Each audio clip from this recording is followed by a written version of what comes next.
carta, capítulo 15, versículos 1 a 4, onde ele escreve assim: Irmãos, venho lembrar-vos o Evangelho que vos anunciei, o qual recebestes e no qual ainda perseverais. Por ele também sois salvos, se retiverdes a palavra tal como vos preguei, a menos que tenha escrito em vão. Antes de tudo, vos entreguei o que também recebi, que Cristo morreu pelos nossos pecados, segundo as Escrituras, e que foi sepultado e ressuscitou ao terceiro dia, segundo as Escrituras. Até aqui, queridos irmãos, o Evangelho é a mensagem mais simples do mundo e a melhor, a maior de todas. Cristo morreu pelos nossos pecados. E isso, diz o apóstolo Paulo, de acordo com aquilo que a Bíblia disse desde o começo, que haveria um Salvador enviado pelo Pai Celestial, que ao mesmo tempo seria filho de mulher e que esmagaria a cabeça da serpente. Isso Jesus fez na cruz, quando ele morreu e ressuscitou também. E dessa forma ele nos substituiu, levou sobre si o castigo que era nosso, e pela sua morte nós temos vida. Então Paulo diz: se você acreditar nisso, se você tiver fé neste Evangelho, você está salvo. Você está salvo? Você crê no Senhor Jesus? Você vai morar no céu? Então este é o maior de todos os motivos que você pode ter no coração para amar a Deus, para adorá-lo de todo o teu ser, de toda a tua alma, de todo o teu entendimento. Eu convido você, no sentido de que a cada instante neste culto nós estejamos honrando a Deus em nosso pensamento, em nosso coração, em nosso comportamento, de tal forma que este culto, este ato de cada um de nós, encontre em cada um de nós aqueles homens e mulheres que o Pai procura, adoradores que o adorem em espírito e em verdade. E Ele se agradando de nossas vidas, como diz também o apóstolo Paulo, em Romanos capítulo 12, por sua graça Ele esteja nos abençoando. Vamos, queridos, cantar o hino de número 304, que fala a respeito da alegria que temos e da paz que temos, pelo fato de termos conhecido o Evangelho do Senhor Jesus.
momento, coração de gratidão por tudo quanto Deus tem feito em nossas vidas, especialmente pela salvação que temos em Jesus e também nos oferecendo a Ele neste ato de culto, como diz a Escritura, do sacrifício vivo, santo e agradável.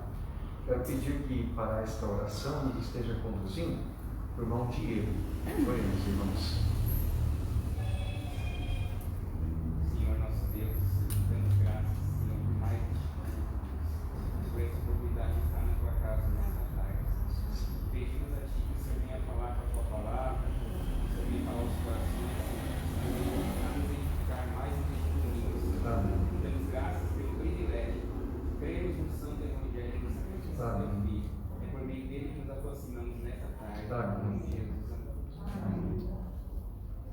Mais uma leitura da palavra de Deus, irmãos, dessa vez em Romanos, capítulo número 8, versículos 31 a 34, onde, depois de discorrer a respeito da nossa salvação, o apóstolo Paulo nos leva à convicção de que se Deus de tal forma nos amou, nada pode nos separar do seu amor. Romanos 8, de 31 a 34, diz assim a Escritura: E diremos, pois, à vista destas coisas, se Deus é por nós, quem será contra nós?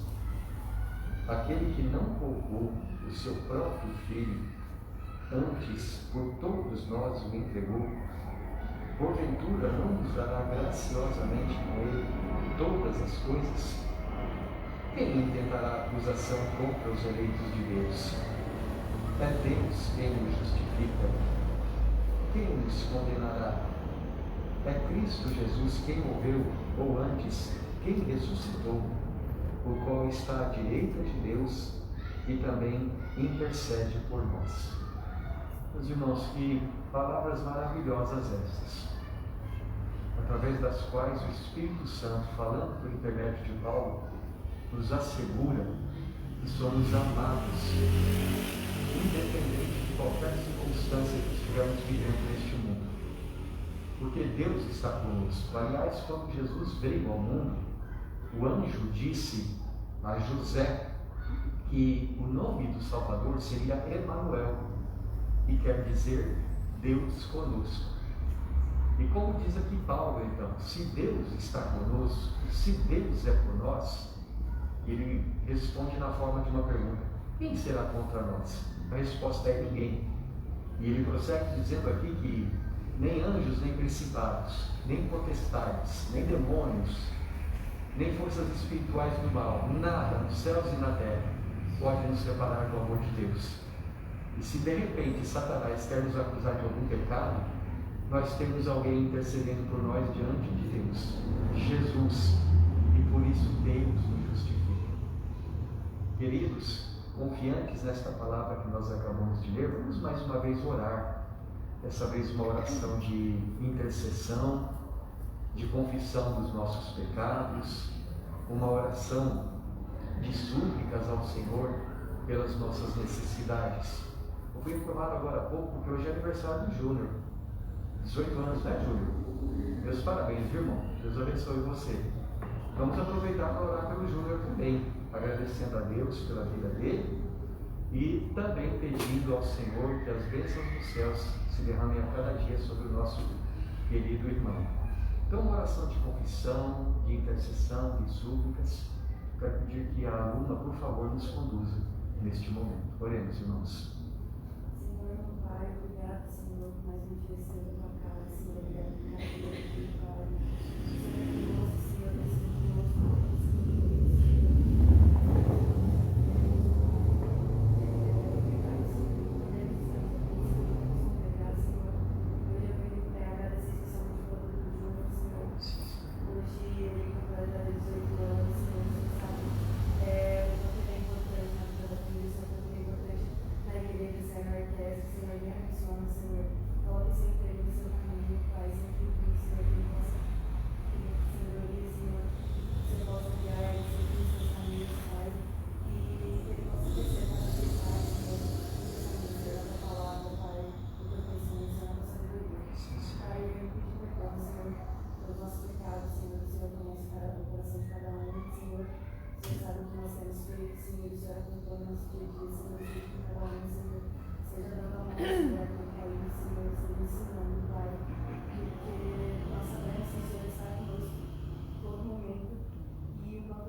prazer, Senhor. Eu quero agradecer, Senhor, pelo culto, Senhor, que você possa estar guiando, Senhor, possa nos trazer, Senhor, crescimento da palavra, Senhor, que possa estar com o pastor. Por isso, eu te agradeço muito, Jesus. Amém.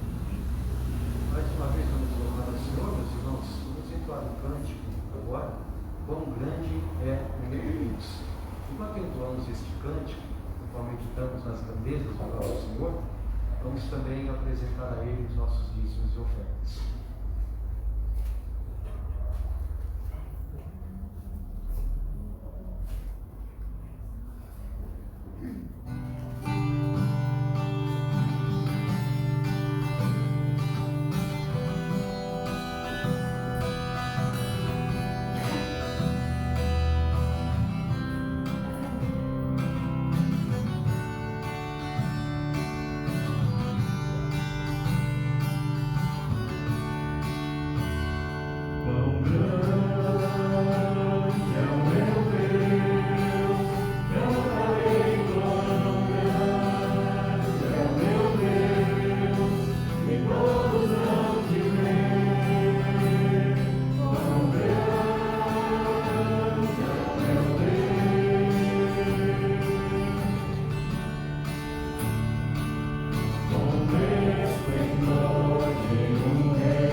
Irmãos, podem sentar-se.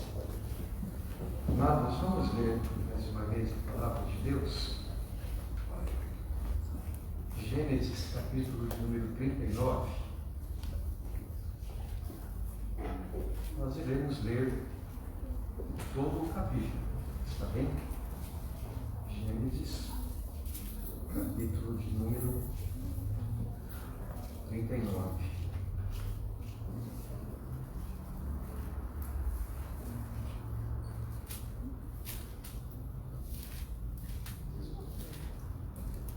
José foi levado ao Egito e Potifar, oficial de Faraó, comandante da guarda egípcio, comprou um dos ismaelitas que tinham levado para lá.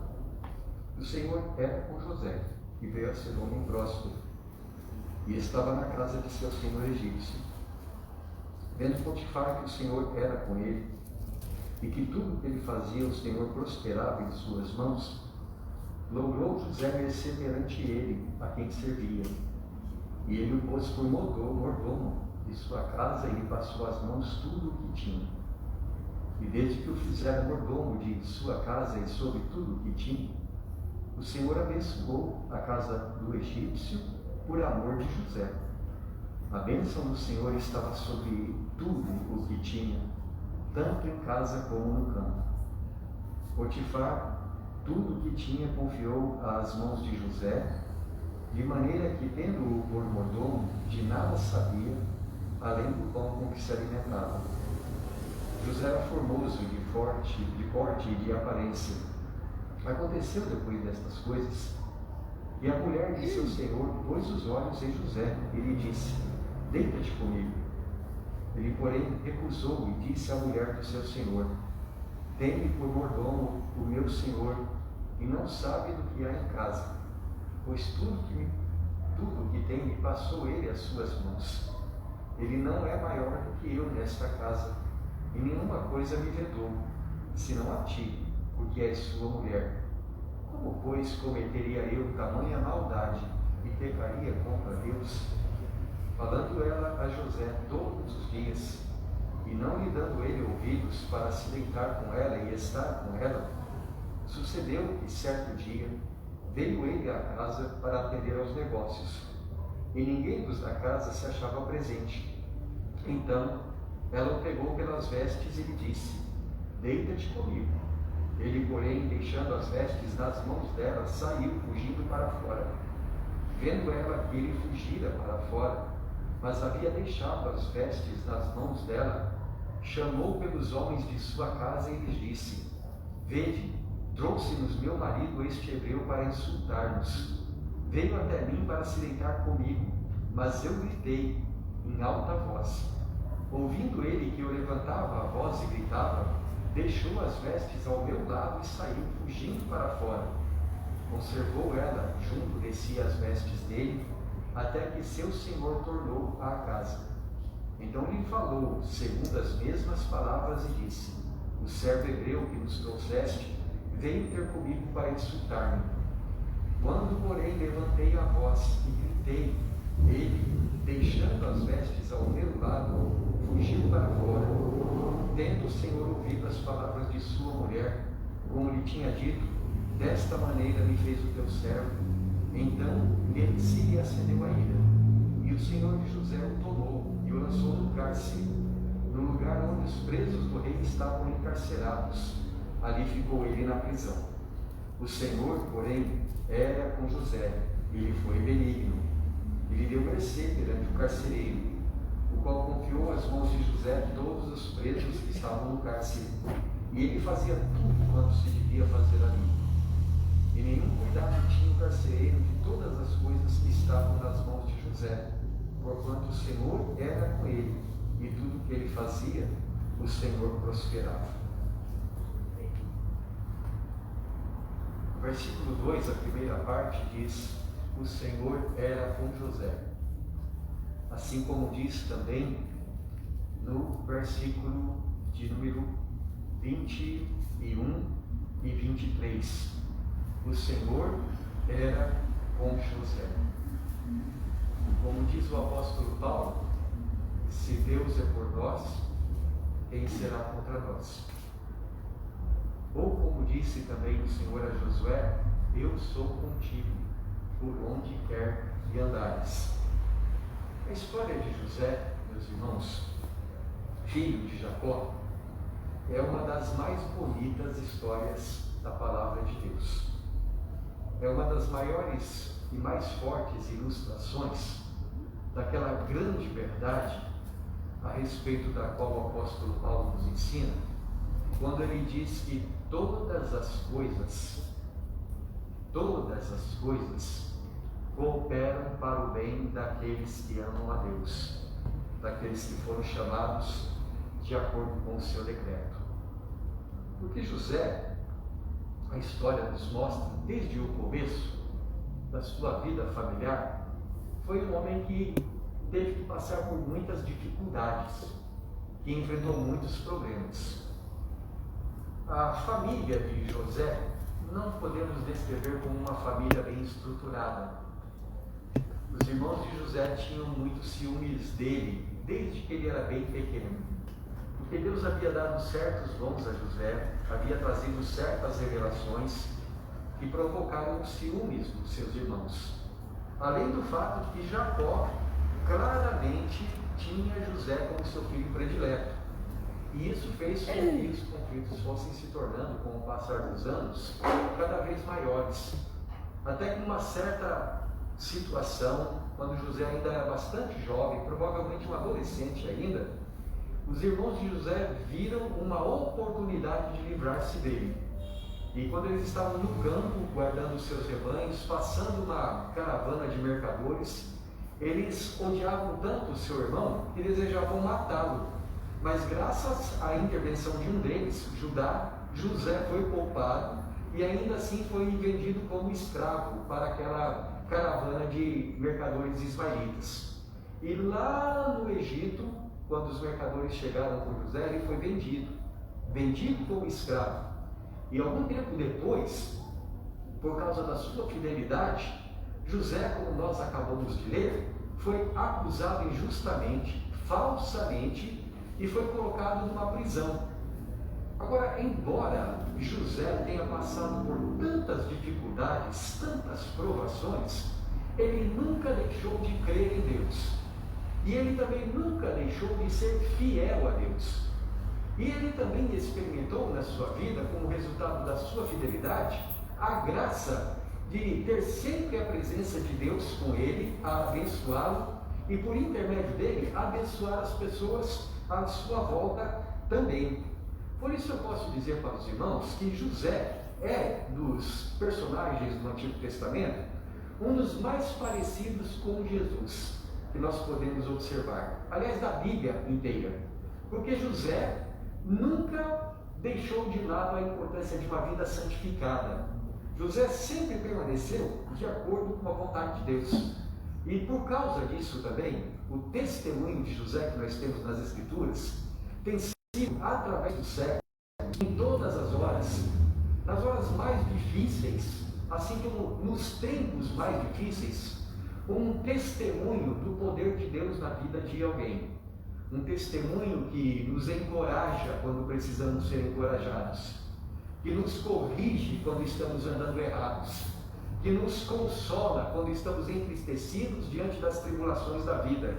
Enfim, é um homem cuja vida, cuja fé, como poderia também dizer a carta aos Hebreus capítulo 11, fala ainda hoje, fala conosco, a nos chamar também para uma vida de santidade.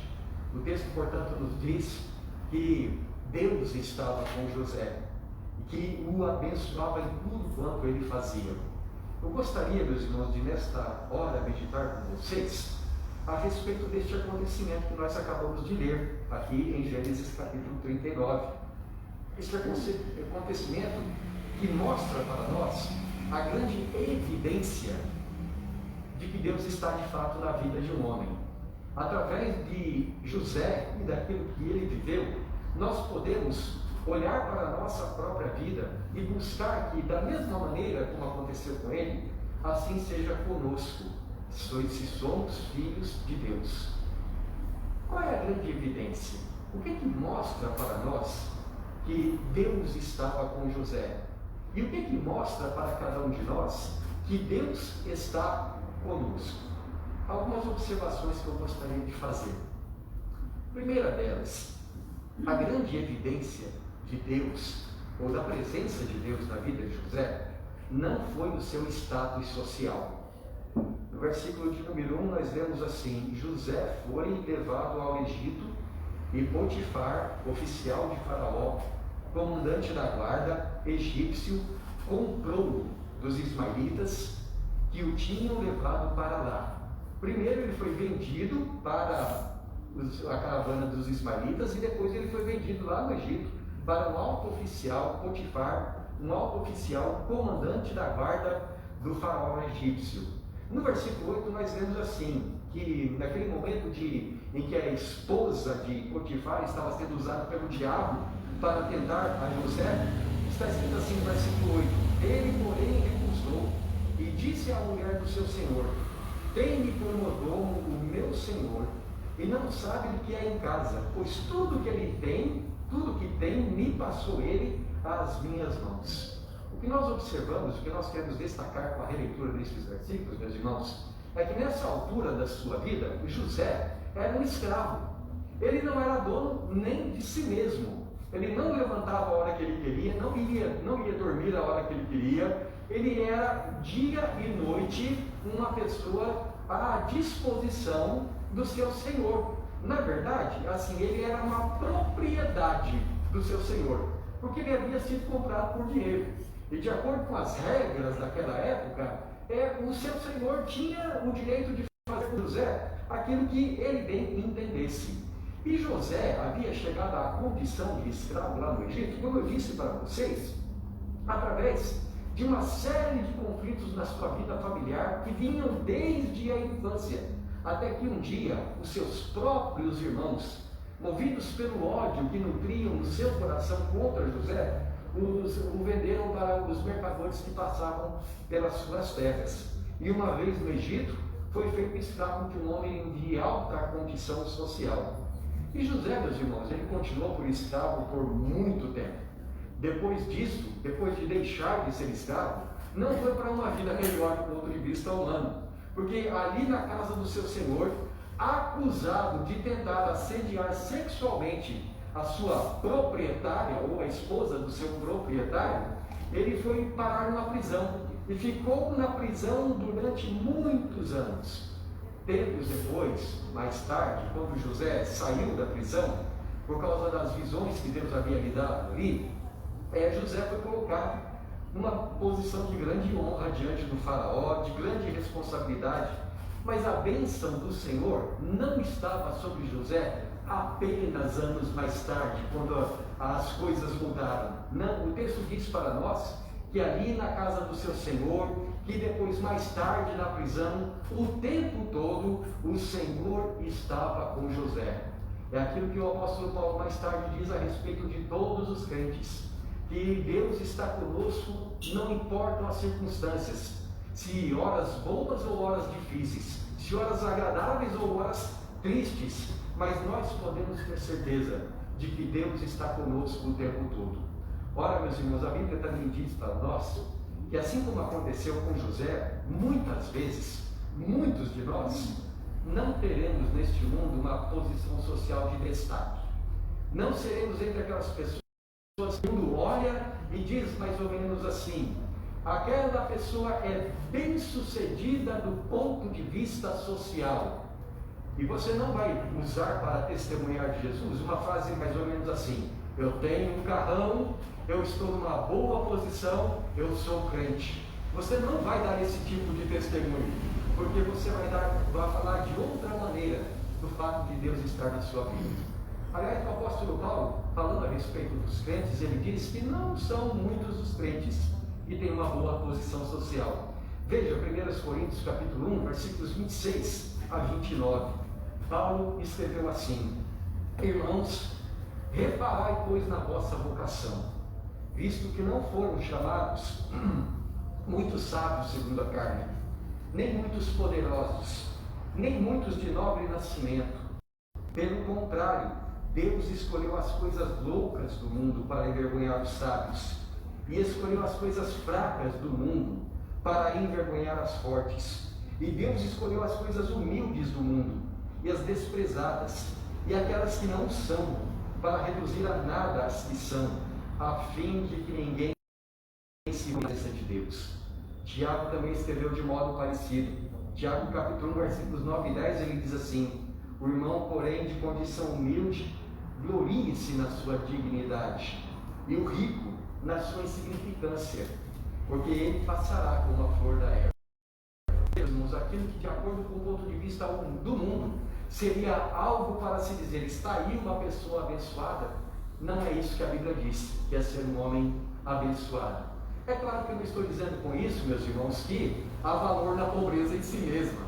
Não estou dizendo com isso que é pecado ter uma boa posição social. Nós sabemos que a Bíblia também não condena essas coisas, mas o que eu quero enfatizar é que não é isso que diz que Deus está com você.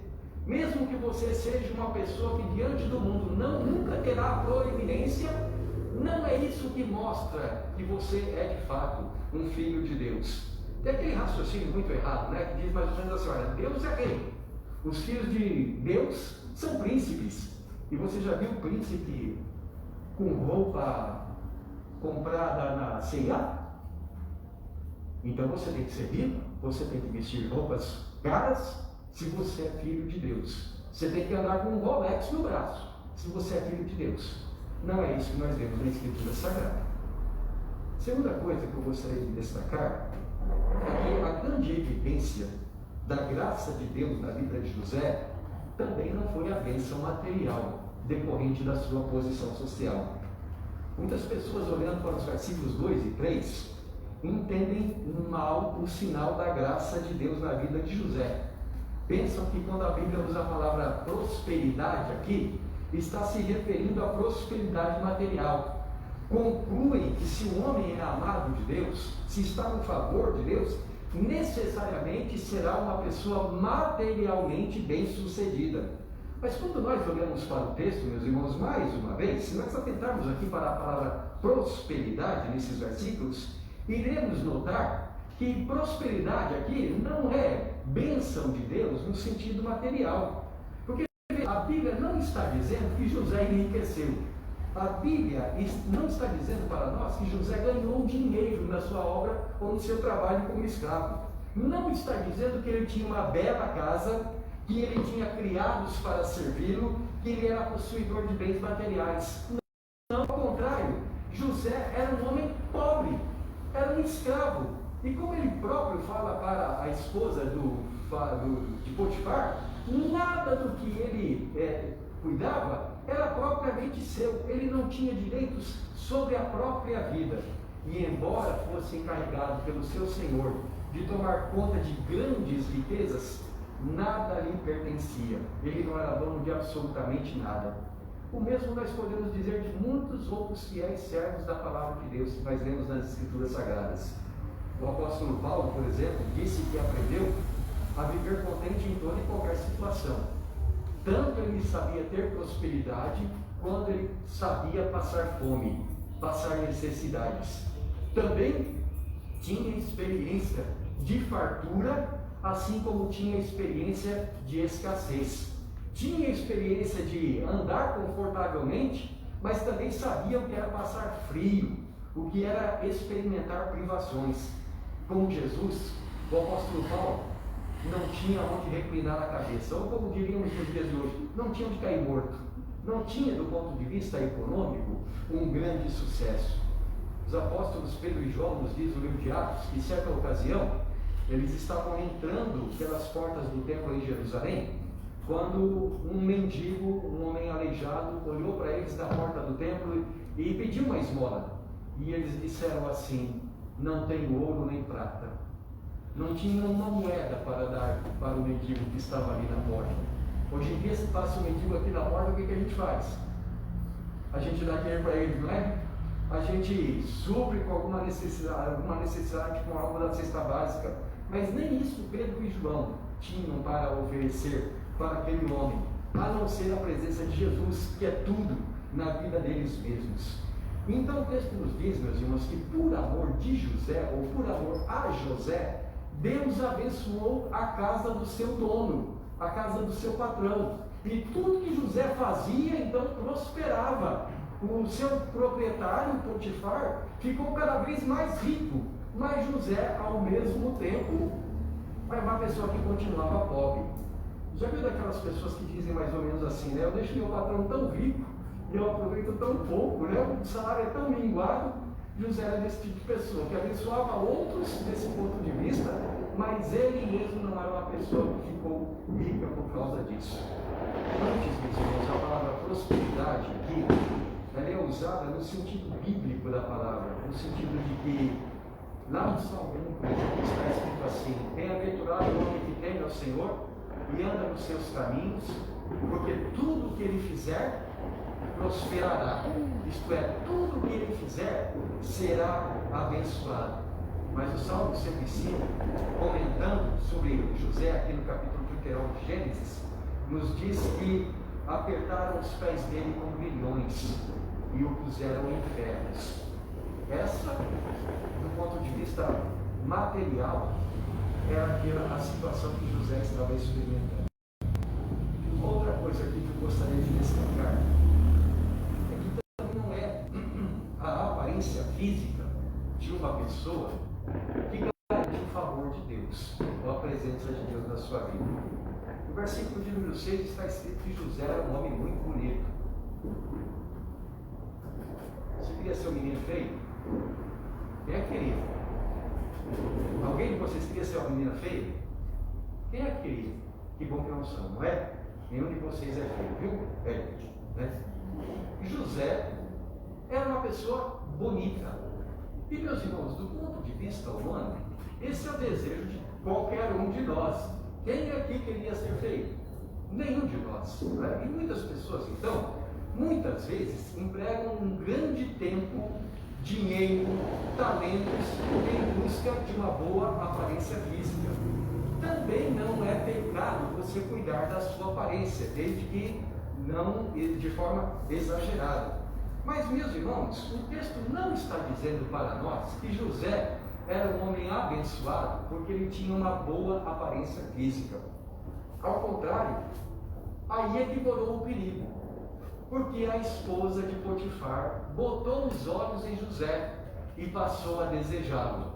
E por causa desse desejo que ela começou a nutrir no coração, ela começou então a tentá-lo. Não é que José fosse uma pessoa amada por causa da sua aparência, porque ela não o amou, ao contrário, ela o desejou. E quando ele não satisfez o desejo dela, qual foi a reação dela? Foi uma reação de ódio e de vingança. Então não foi o fato dele ser uma pessoa bonita que trouxe bênção para a vida dele. Aliás, a beleza de José, se ele não tivesse um coração dominado pelo temor de Deus, seria uma verdadeira maldição, porque ele teria pecado, e ele teria então se desviado dos caminhos do Senhor, e isso seria a ruína da sua vida. Provérbios capítulo 31, versículo 30, nos mostra qual é o valor da aparência física diante de Deus, não é? Enganosa é a graça e vã a formosura, mas a mulher que teme ao Senhor, essa será louvada. Veja, diante de Deus, o que tem valor não é a aparência externa de uma pessoa. Em Isaías capítulo 53, versículo 2, quando ele está descrevendo nosso Senhor ali na cruz, sofrendo por causa dos nossos pecados, diz assim a respeito de Jesus: porque ele foi subindo como renovo perante ele, e como raiz de uma terra seca, não tinha aparência, nem formosura, olhando-o, mas nenhuma beleza havia que nos agradasse.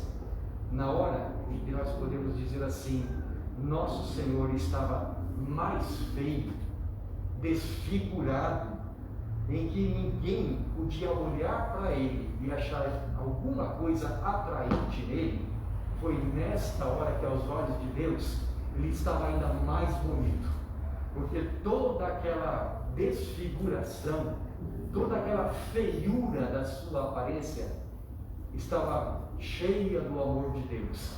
quando Jesus estava dando a sua vida na cruz pelos nossos pecados. Dessa forma ele estava agradando a Deus e obtendo a nossa eterna salvação. Então, do ponto de vista da aparência física, nós não podemos dizer também que era por causa disso que a gente podia ver a beleza, ou melhor, a presença de Deus na vida de José. Em quarto lugar, a grande manifestação da graça de Deus na vida de José também não consistiu em ele ter um bom relacionamento com o mundo. Em nosso texto, no primeiro momento, nós observamos um José muito bem visto aos olhos do mundo. Um homem bonito, um homem habilidoso nas coisas que fazia, simpático, servidor, uma pessoa extremamente agradável. E José era de fato tudo isso. Era amoroso e fiel. Amou o seu senhor, Potifar, tanto que foi fiel a ele. E não podemos dizer que da mesma forma ele amou aquela mulher que queria levá-lo ao pecado, porque por amor também, ele não pecou com ela, dessa forma não prejudicando a vida dela. E por amor a Deus também. Então José era uma pessoa em quem você podia confiar. Mas num segundo momento aqui, nós já não vemos, quando o nosso texto dá continuidade, não vemos José continuar a ser considerado assim pelo mundo. Ao contrário, ele simplesmente é escorraçado da casa de Potifar. E por que isso aconteceu? Porque José não aceitou a proposta do mundo, porque ele não cedeu à tentação.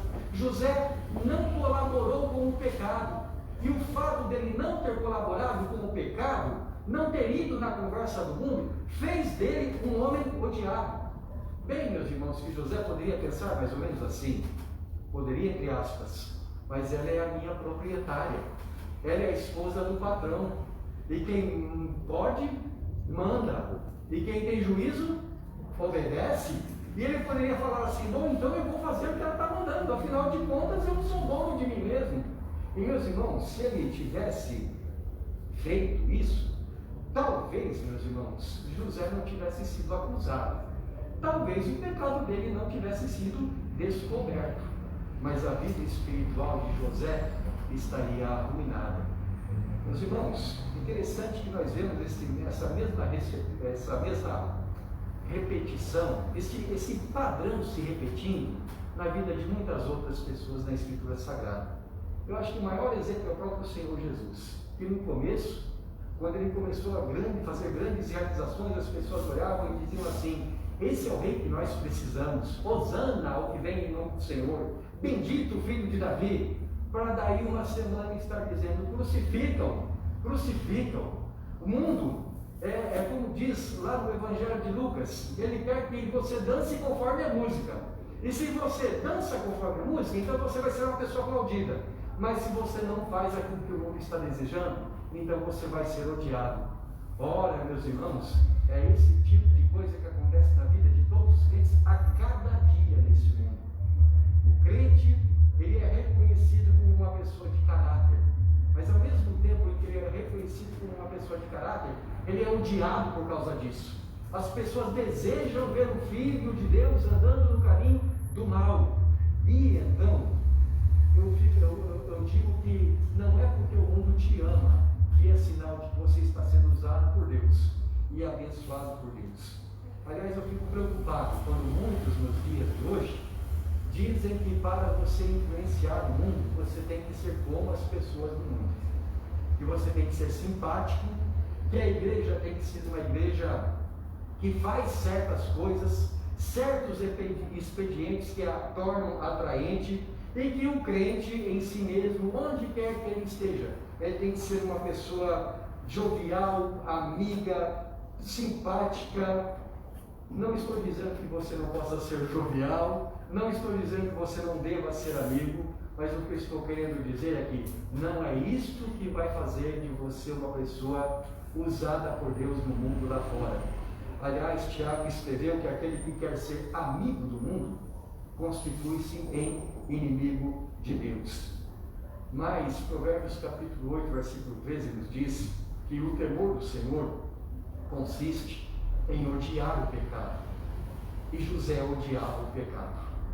Veja que a Bíblia conta para nós a respeito dos momentos em que ele estava sendo tentado. Versículo 7 em diante, aí Gênesis 39 diz assim: aconteceu depois destas coisas que a mulher de seu senhor pôs os olhos em José.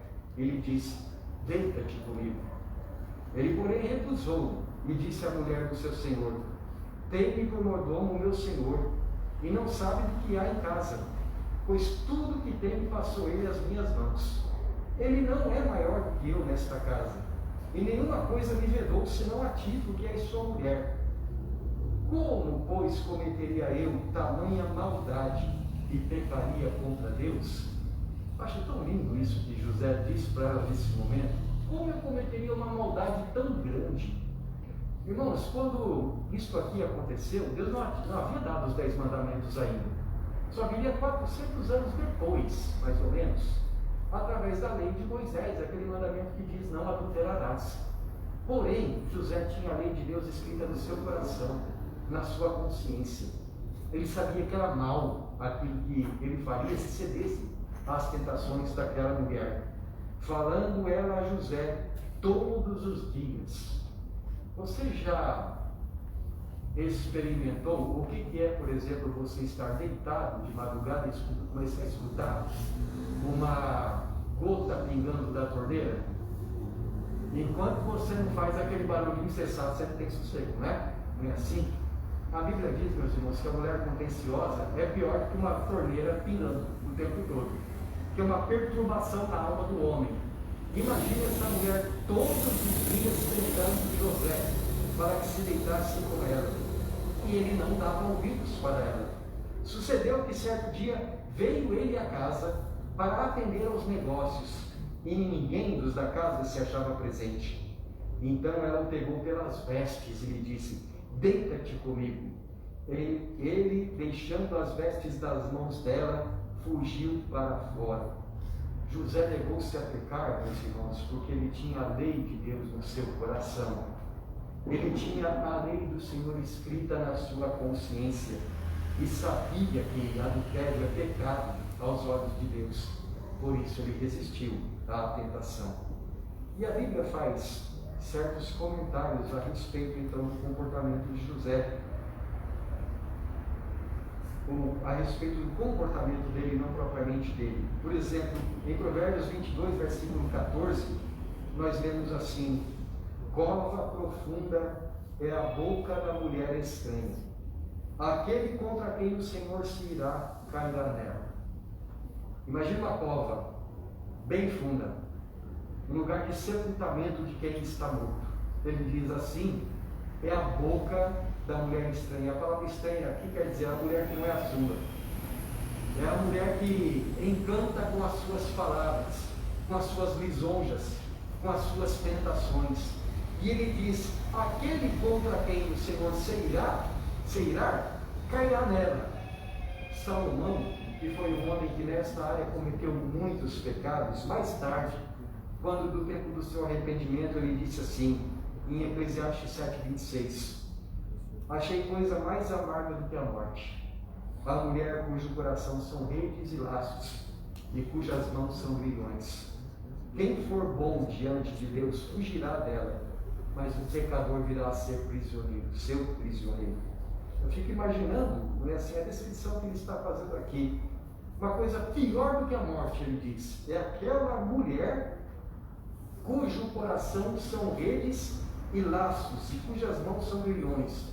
A ideia é de alguém que aprisiona outra pessoa com o seu coração, com as suas mãos, com os seus lábios. E ele diz assim: quem for bom diante de Deus vai fugir desse tipo de situação. Sabe qual é a palavra que me vem à mente quando eu penso nessa mulher descrita por Salomão aqui, que enlaça, que captura numa rede? Encantadora. Deve ser uma pessoa muito atraente para exercer esse tipo de atração que Salomão está descrevendo aqui.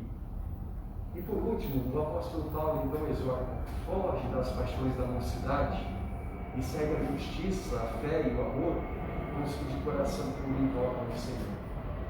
Concluindo, meus irmãos, Qual foi a grande evidência de que Deus estava com José?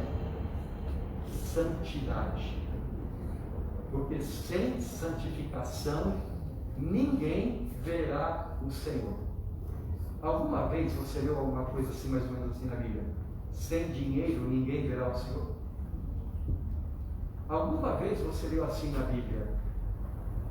Se uma pessoa não for bonita, não verá o Senhor? Ou, sem uma bela posição social, ninguém verá o Senhor? Mas a Bíblia diz, sem santidade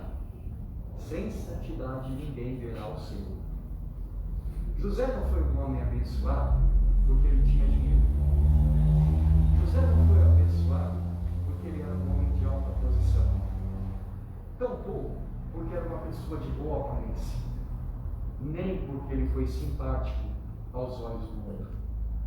Era um homem que foi abençoado porque viveu uma vida de santidade. Desde o começo da sua infância, o Senhor era com ele. E é por isso que nós podemos dizer que mesmo tendo vivido há quase 2000 anos, antes de Jesus nascer, ele já era um seguidor de Jesus. Irmãos, nos dias de hoje, nós estamos vendo Satanás nos atacar com sutis tentações. E muitas vezes a pior das tentações de Satanás é quando ele se utiliza da palavra de Deus, assim como ele teve a ousadia de fazer com Jesus. Porque Satanás disse assim para Jesus: se tu és filho de Deus, como é que você pode estar passando fome? Transforma essas pedras em pães.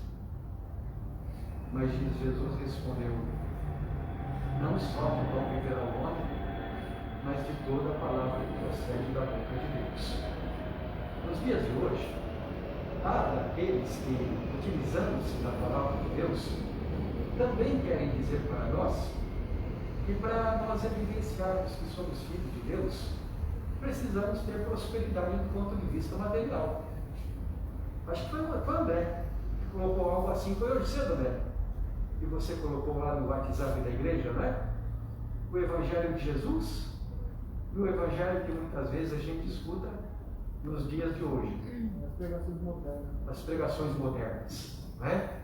As pregações modernas, elas não chamam a gente para uma vida de santidade, muitas vezes, não é? Estou dizendo que todo pregador é desse jeito, mas muitas vezes não nos chamam para uma vida de santidade.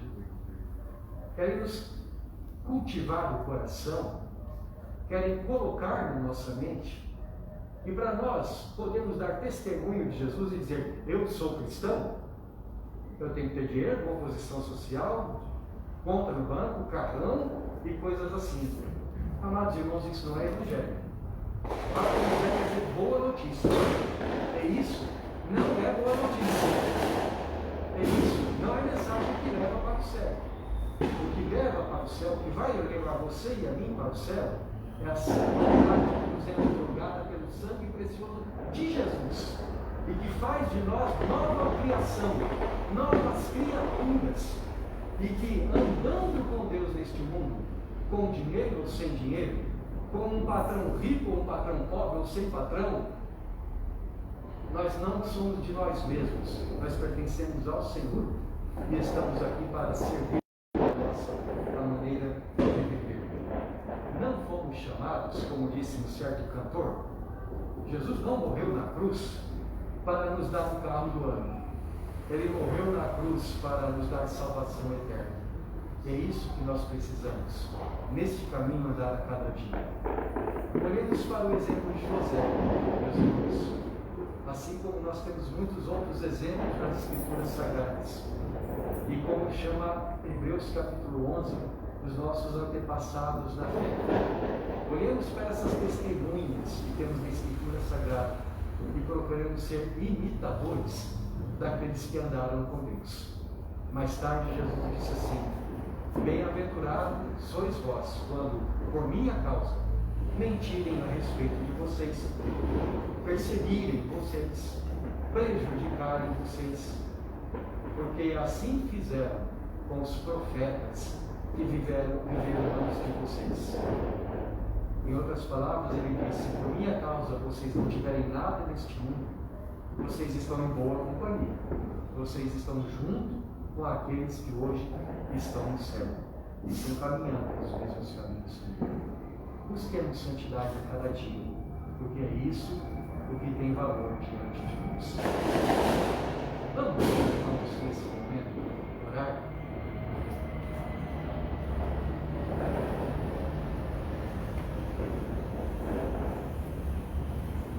Pai Celestial, nós acabamos de ler a palavra do Senhor, que nos ensina o tipo de vida que o Senhor requer de nós. Porque, como está escrito, o Senhor é santo.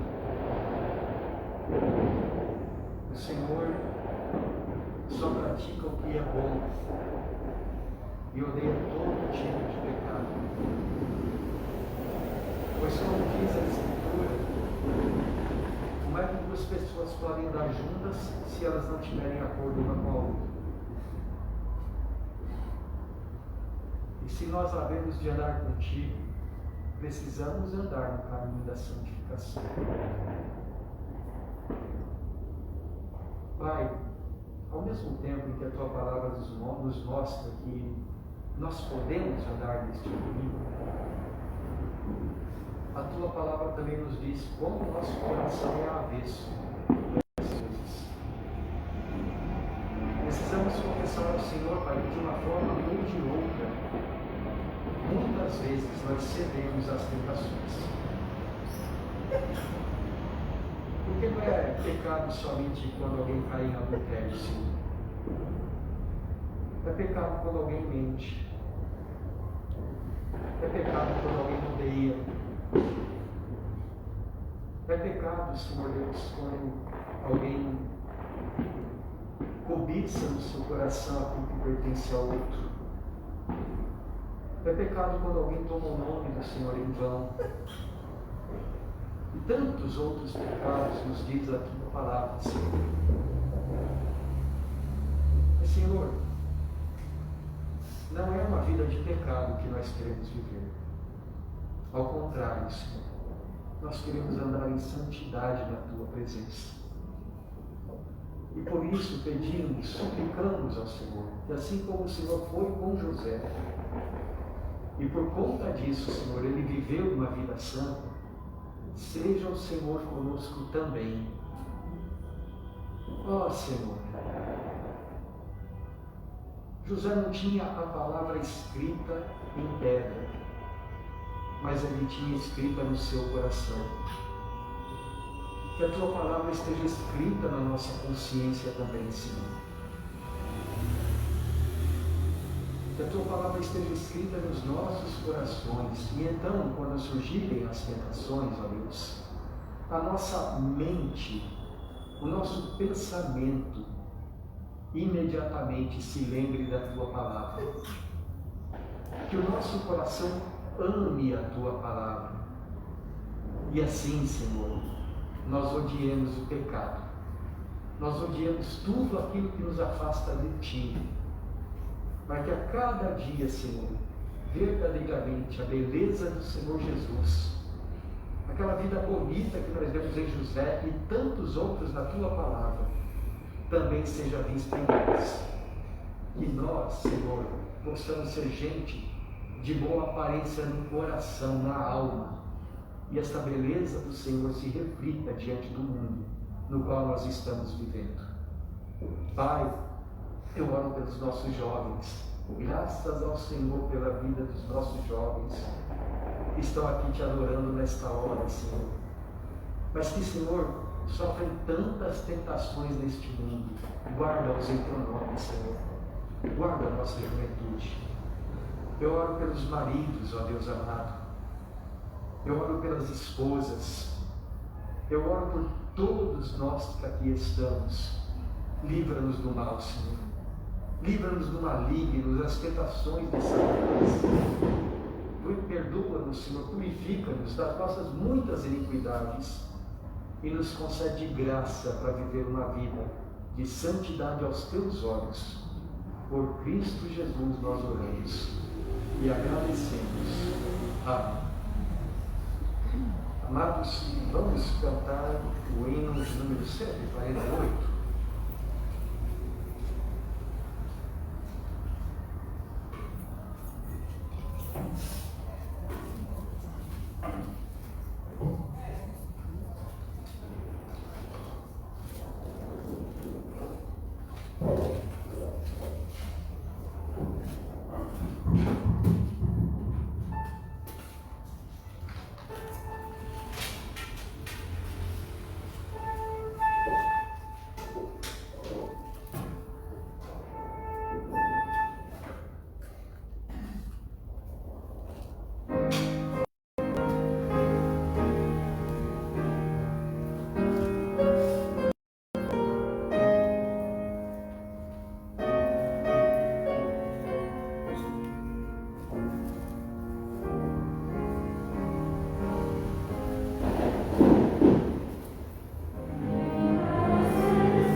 Meus irmãos, que o nosso Deus, Deus da nossa paz, que trouxe Jesus de entre os mortos, o nosso Senhor, o nosso pastor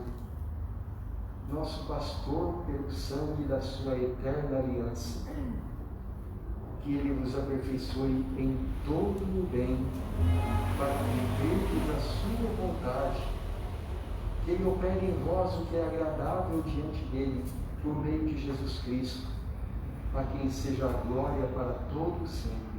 Amém. Sentados em todos.